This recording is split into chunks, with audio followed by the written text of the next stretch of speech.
عطا نے خبر دی انہیں ابو صالح نے جو روغن زیتون اور گھی بیچتے تھے، انہوں نے ابو ہریرہ رضی اللہ عنہ سے سنا کہ رسول کریم صلی اللہ علیہ وسلم نے فرمایا، اللہ پاک فرماتا ہے کہ انسان کا ہر نیک عمل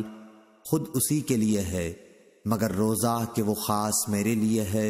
اور میں ہی اس کا بدلہ دوں گا، اور روزہ گناہوں کی ایک ڈھال ہے، اگر کوئی روزے سے ہو تو اسے فحش گوئی نہ کرنی چاہیے اور نہ شور مچائے۔ اگر کوئی شخص اس کو گالی دے یا لڑنا چاہے تو اس کا جواب صرف یہ ہو کہ میں ایک روزے دار آدمی ہوں، اس ذات کی قسم جس کے ہاتھ میں محمد صلی اللہ علیہ وسلم کی جان ہے، روزے دار کے منہ کی بو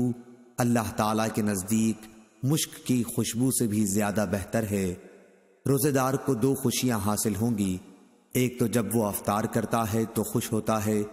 اور دوسرے جب وہ اپنے رب سے ملاقات کرے گا تو اپنے روزے کا ثواب پا کر خوش ہوگا۔ صحیح بخاری حدیث نمبر 1904۔